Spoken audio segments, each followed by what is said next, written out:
A essência do reino. Vídeo 2, Alexander Venter, Vineyard da África do Sul. O cumprimento e suas implicações.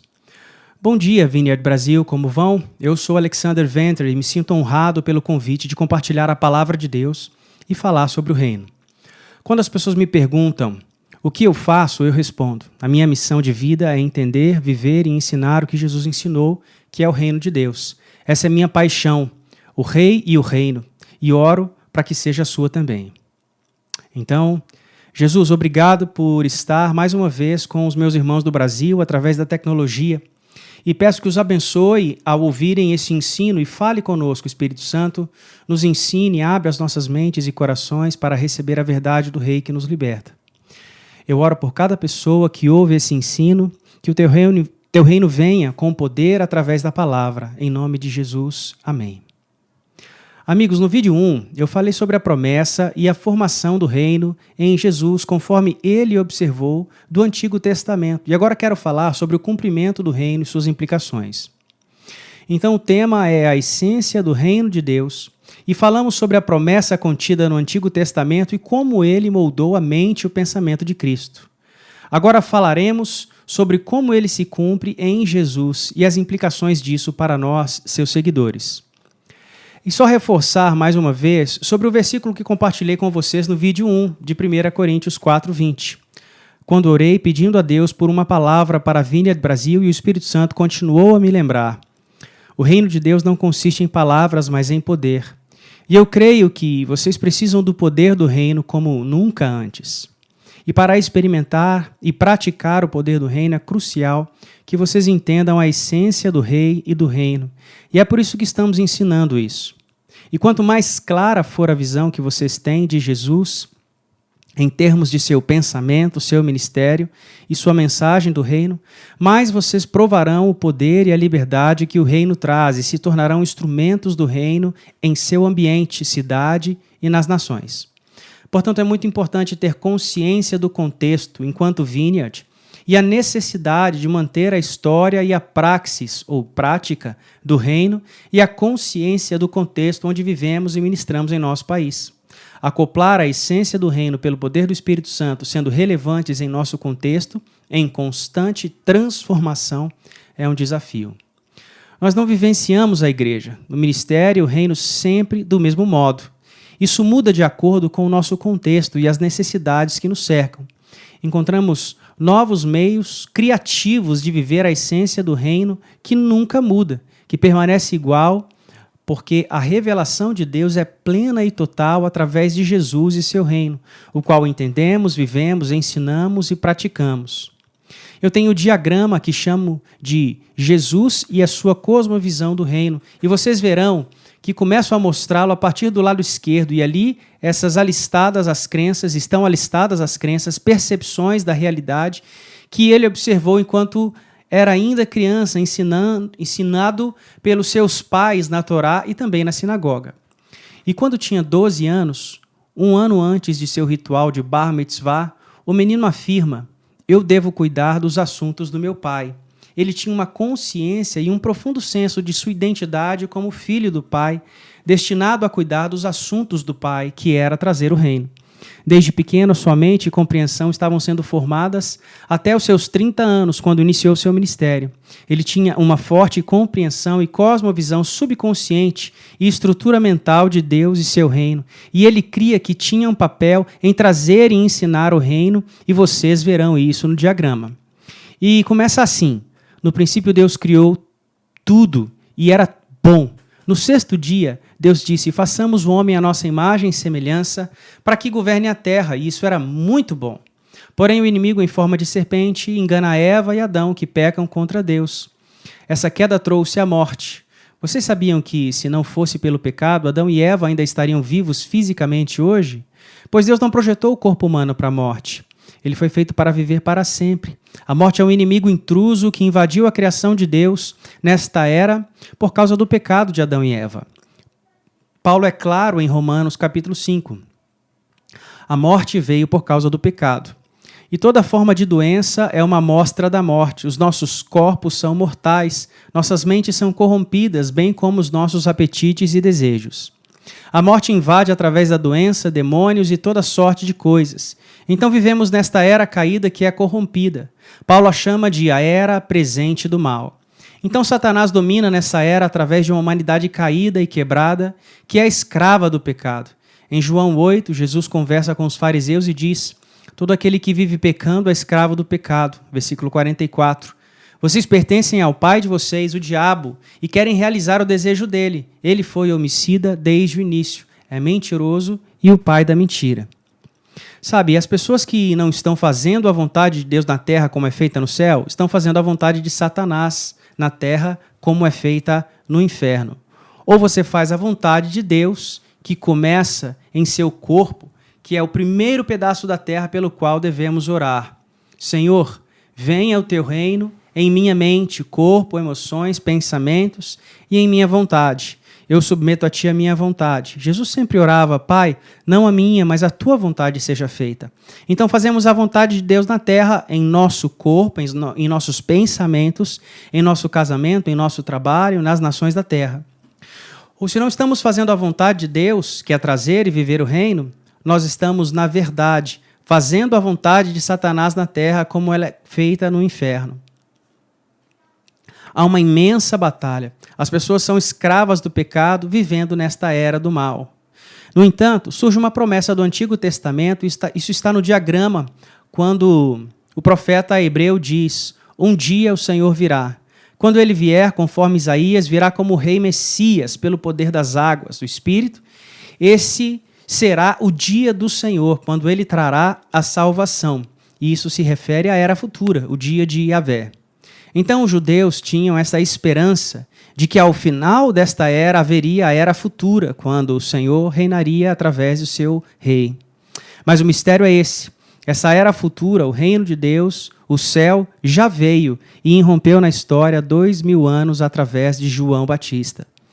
Quando começou a pregar no deserto, próximo ao Rio Jordão, ele apelou a Israel dizendo que deveriam se arrepender porque era chegado o reino de Deus.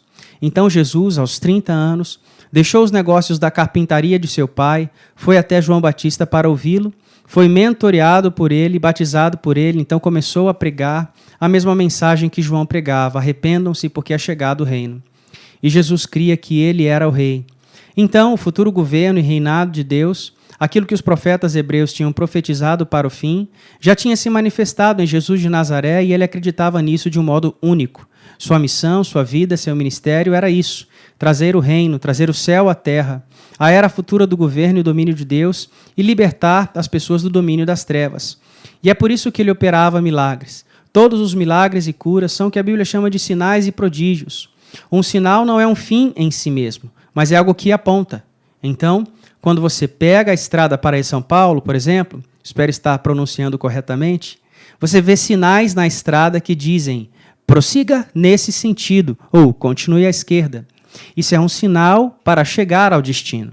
Todos os milagres de Jesus, expulsão de demônios, cura física, perdão de pecados, até alimentar multidões famintas, acalmar tempestades, tudo isso eram sinais que apontavam para a presença e o poder do reino que se manifestava para vencer o mal, onde quer que ele se opunha ao reino. Jesus manifestava o reino primariamente através da palavra falada. Ele disse: tome a sua cama e ande, ou seja curado, e etc.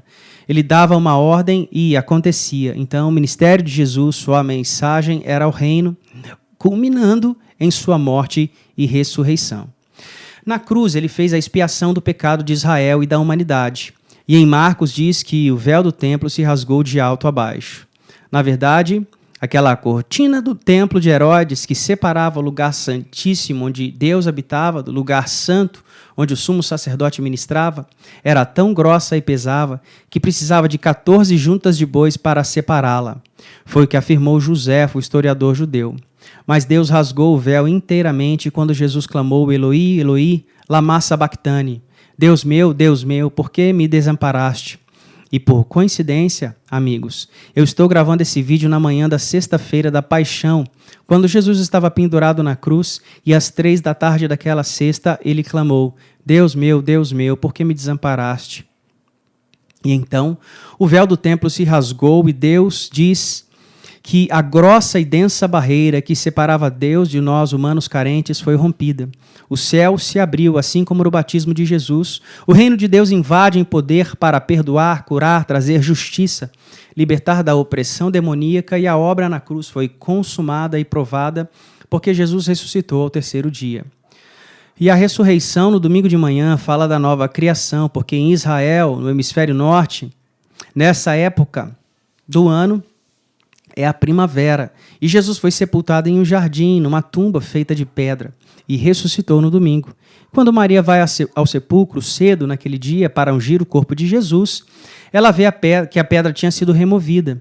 Ela olha ao redor e não vê o corpo, mas vê 2 anjos que perguntam por que ela chora. Ela diz: procura o corpo do meu Senhor. Eles explicam que ele não está lá. Ela olha em volta e vê um homem e pensa que é o jardineiro e lhe pergunta: sabe para onde levaram o corpo do meu Senhor? Por favor, me diga onde está. E esse jardineiro lhe diz somente uma palavra: Maria. E ela então cai prostrada aos pés de Jesus: Rabi, meu mestre, és tu. E o Jesus ressuscitado é apresentado através de João como o novo Adão, no novo jardim do Éden, trazendo uma nova criação. E a sua ressurreição é o ressurgir da era futura, rompendo na história, onde o novo céu e a nova terra já começaram no meio desta velha terra e o velho céu. E a nova criação se expande por causa da ressurreição de Cristo, mesmo em meio à velha terra, trazendo esperança, transformação e vida. Então, no ministério de Jesus, em sua morte e ressurreição, o reino de Deus invade de modo profundo a nossa era presente, mas o mistério é que isso foi ainda antes de encerrar esta era.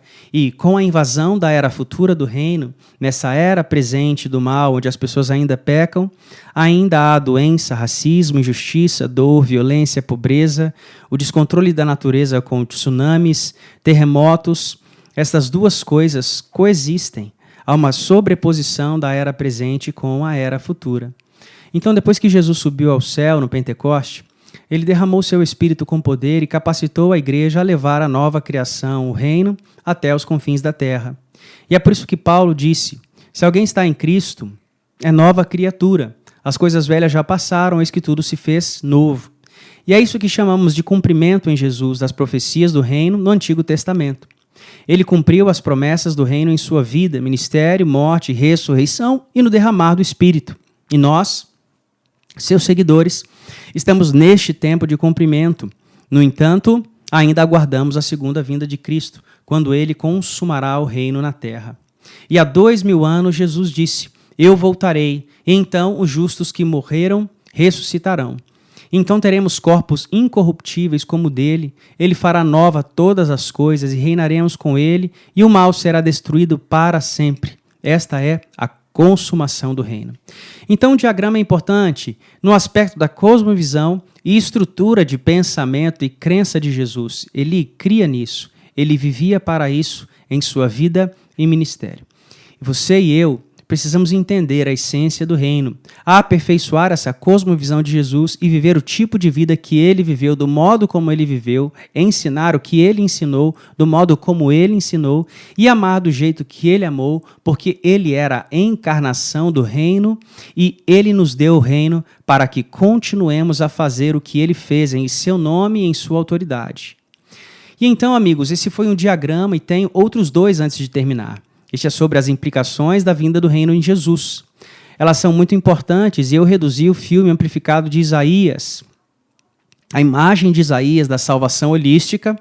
A salvação não é só espiritual, com o perdão dos pecados. Ela é também para o corpo, mente, emoções, finanças, sua sexualidade, sociedade, economia e política.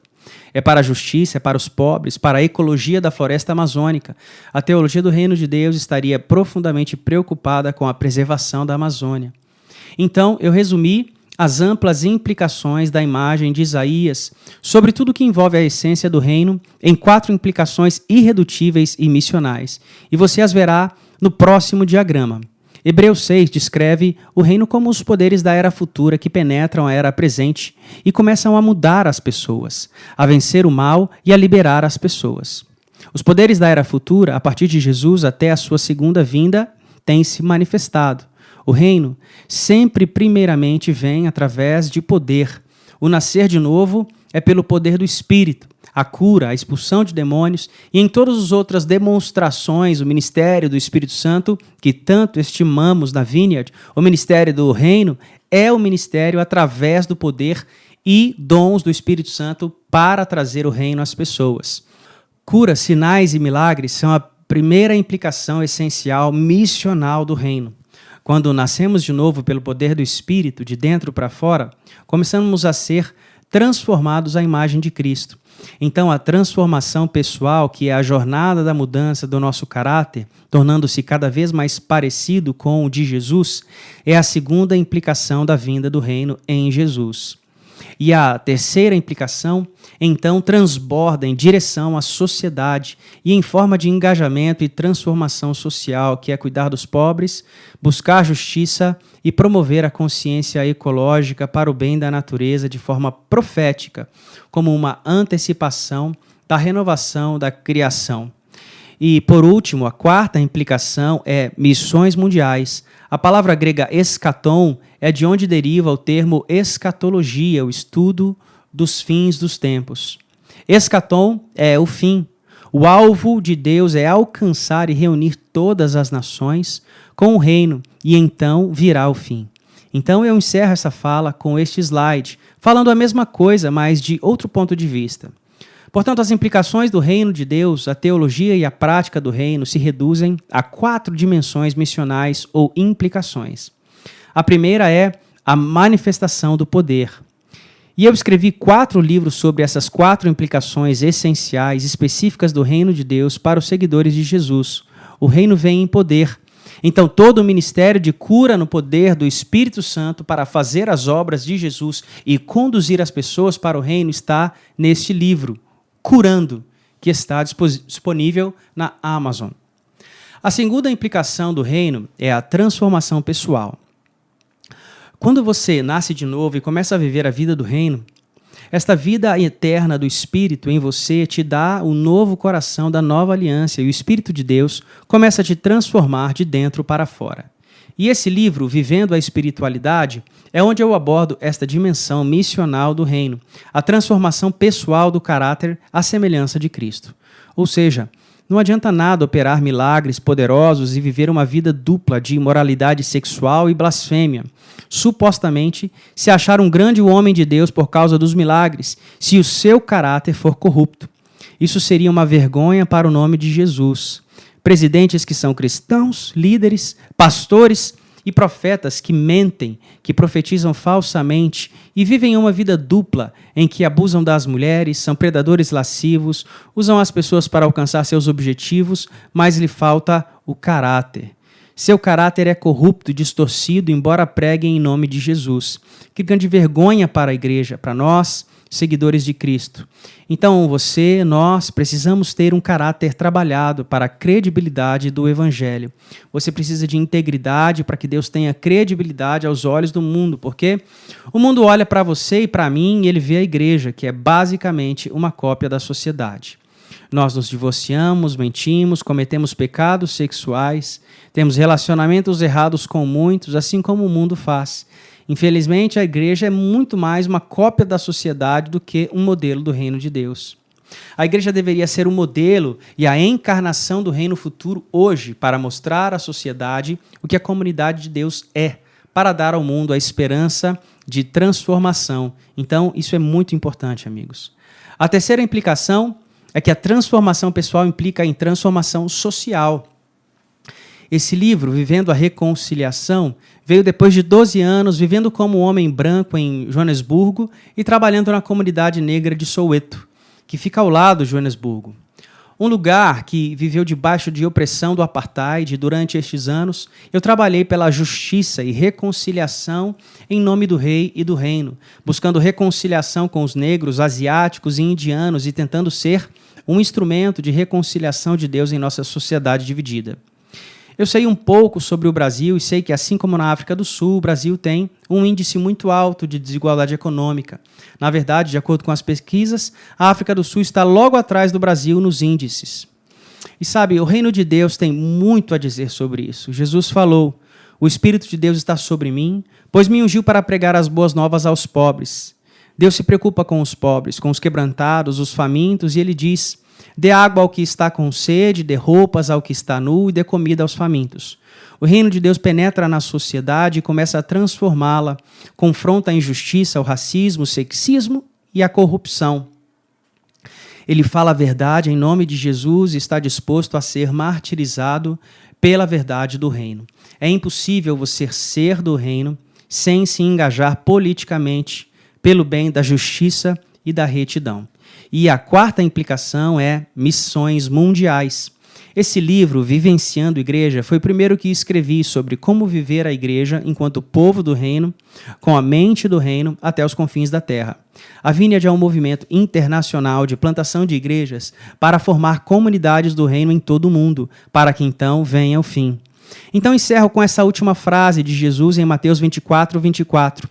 Quando os discípulos perguntam a Jesus: Senhor, quando virá o fim? E Jesus responde: esse evangelho do reino deve ser pregado em todo o mundo como testemunho a todas as nações, e então virá o fim. Quando virá o fim? Quando tivermos obedecido e plantado igrejas em todo o Brasil, na América do Sul e do Norte. Sim, vão e evangelizem os Estados Unidos e em todo o mundo. Então o reino virá. Amigos, que alegria estar com vocês e poder compartilhar a palavra. Posso orar por vocês? Senhor, que a essência do reino encha as mentes e os corações do teu amado povo e seus líderes nas igrejas Vineyard no Brasil. Que o teu reino venha com o poder e que a tua vontade seja feita onde eles estão, assim como é feita no céu. Eu oro em nome de Jesus. Amém. Muito obrigado pela sua companhia. Deus te abençoe e até o próximo vídeo.